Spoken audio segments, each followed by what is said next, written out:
Russian Doll is a new Netflix original television series starring Natasha Lyonne, and which was wrote and created by her, along with Amy Poehler. She is not in the show, she only helped create and write. Now, this is a story about a woman who dies and comes back and dies and comes back. Yes, a groundhog type scenario, which is funny because that's not the first movie to do that, but that's always the movie we bring up because that's the most popularized version of this. Most recently, we got like Happy Death Day to You, or Happy Death Day, and most recently, we're getting Happy Death Day to You in a couple of weeks. But I threw this on. It came out today, and I watched the entire thing. It's only 8 episodes, and they're about 25 minutes long each, so it's pretty quick. It's only a little over 3 hours. We just burned right through it. The person I watched it with, Jennifer, which you've seen on the channel a few times, we burned right through this. We both really enjoyed the hell out of it. I went into this, I actually had her go into it completely blind. And I went into it only having watched maybe 30 seconds of the trailer. And I was like, oh, it's a Groundhog's Day type thing. It's a comedy. Cool, I'll check this out. It should be interesting. And while it is a dark comedy, because it ain't like no, traditional comedy by any means, it is pretty dark comedy.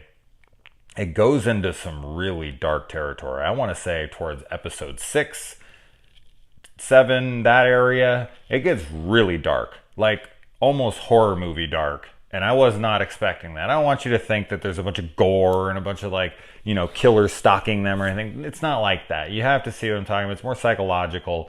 But I was really intrigued and impressed throughout. Like I just kept next episode, especially once it gets into the second half of the season.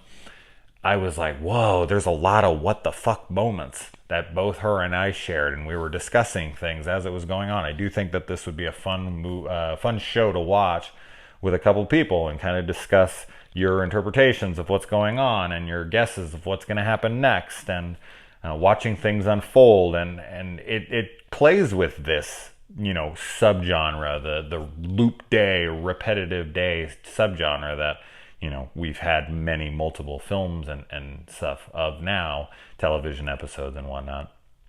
But I saw stuff in here, just like in Happy Death Day. They played with that and they did some new things.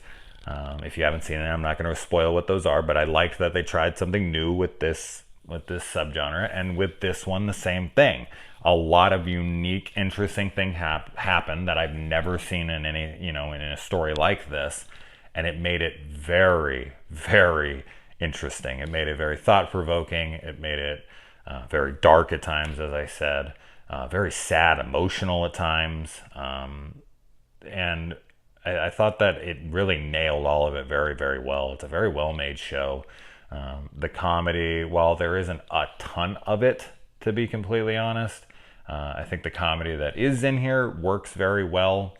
And Natasha Lyonne, if you've seen her, you know the character she plays in this, because she's kind of one of those one-trick pony type people. Ever since I saw her in the slums of Beverly Hills or whatever, years and years ago, I feel like she's kind of just been stuck in that character. I don't know if she's capable of playing a different character. Maybe you've seen her in something that I haven't, that she plays something completely different, but she's one of those Bruce Willis type characters that's like, if you like that character, you'll like her in this, because you're just, you like that character, and this is what she does.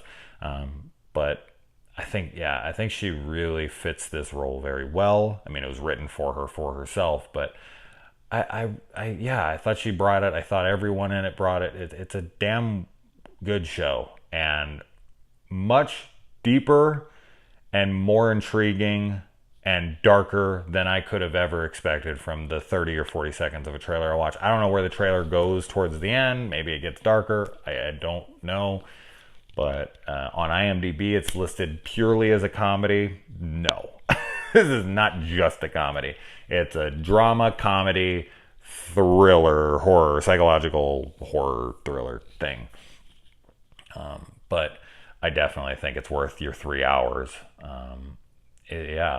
It was cool. I just finished it, so I'm still kind of racking around. I'm glad I'm not doing a spoiler thing, because I haven't fully digested everything. Because I think this would honestly do really well on a second view.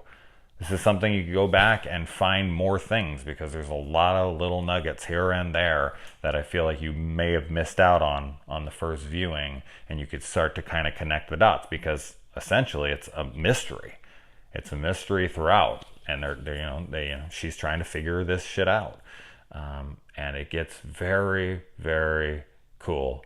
So check it out if you weren't going to already, and let me know what you think. All right, guys.